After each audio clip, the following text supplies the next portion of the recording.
فاسألوا أهل الذكر إن كنتم لا تعلمون۔ ایک اور سائل ہے اسلام غنی،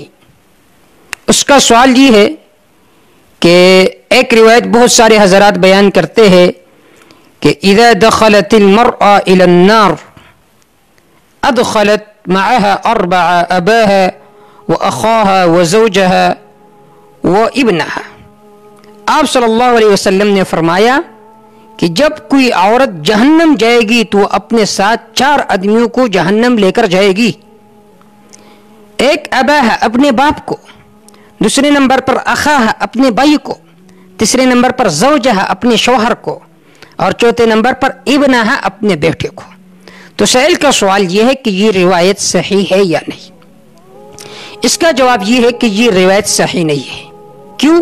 اس لیے کہ قرآن مجید کے جو اصول ہے یہ اس کے خلاف ہے۔ تو اس سے معلوم ہو یہ روایت ایک موضوعی، مختلق اور من گڑت روایت ہے، اس کا کوئی اصل نہیں ہے۔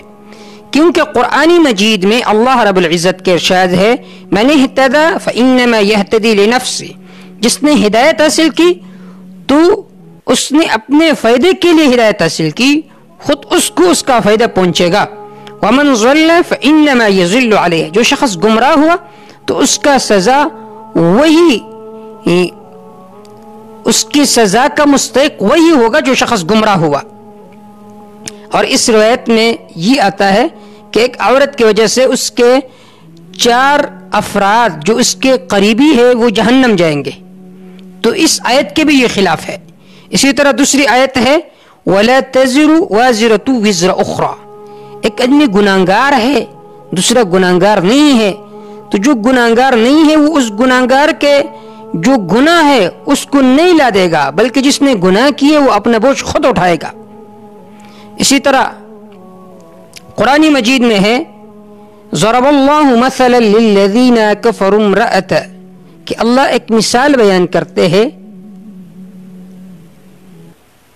ضرب اللہ مثلا للذین کفروا، ان لوگوں کے لیے جن نے کفر کیا ان کے لیے ایک مثال بیان کرتے ہیں، امرأۃ نوح وامرأۃ لوط، ایک نوح علیہ السلام کی بیوی اور دوسرے نمبر پر لوط علیہ السلام کی بیوی، كانتا تحت عبدين من عبادنا الصالحين فخانتاهما فلم يغني عنهما من الله شيئا وقيل ادخلا النار مع الداخلين۔ یہاں پر اللہ رب العزت ارشاد فرماتے ہیں کہ وہ 2 پیغمبروں کے نکاح میں تھے، نوح علیہ السلام کے نکاح میں اس کی بیوی تھی، لوط علیہ السلام کے نکاح میں اس کی بیوی تھی، لیکن اس کے باوجود ان سے کہا جائے گا کہ آگ میں داخل ہو جاؤ۔ اب دیکھیے لوط علیہ السلام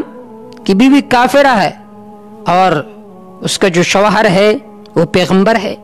نوح علیہ السلام کی بیوی کافرہ ہے لیکن پیغمبر نوح علیہ السلام وہ پیغمبر ہے، لیکن اس کے باوجود ایک کے عمل کی وجہ سے دوسرے کو سزا نہیں ملے گا۔ البتہ یہ بات اپنی جگہ پر درست ہے کہ اہل و عیال کی اصلاح کی فکر کرنی چاہیے، اس کے بارے میں ضرور سوال ہوگا، لیکن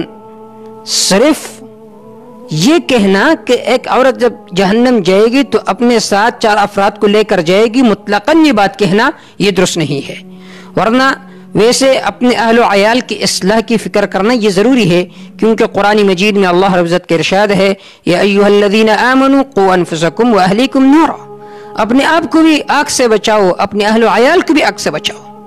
اسی طرح قرآن مجید میں ہے وَأْمُرْ أَهْلَكَ بِالصَّلَاةِ وَاصْطَبِرْ عَلَيْهَا، اپنے اہل و عیال کو نماز کا حکم دو، خود بھی اس پر جمع رہو۔ اس طرح حدیث پاک میں آتا ہے كُلُّكُمْ رَاعٍ وَكُلُّكُمْ مَسْئُولٌ عَنْ رَعِيَّتِهِ، تم میں سے ہر ایک ذمہ وار ہے، نگہبان ہے، اور ہر ایک سے اس کے ماتحت کے بارے میں ضرور سوال ہوگا۔ تو ان روایات سے معلوم ہوتا ہے کہ بڑے سے ضرور سوال ہوگا ان کے ماتحتوں کے متعلق کہ آپ نے اپنے بیٹے کو نصیحت کی ہے یا نہیں، شوہر سے کہا جائے گا آپ نے اپنی بیوی کو نصیحت کی یا نہیں، لیکن مطلقاً یہ کہنا کہ عورت کے جہنم میں داخل ہونے کی وجہ سے اپنے ساتھ 4 افراد کو لے کر جائے گی، یہ کہنا درست نہیں ہے۔ واللہ تعالی اعلم بالصواب۔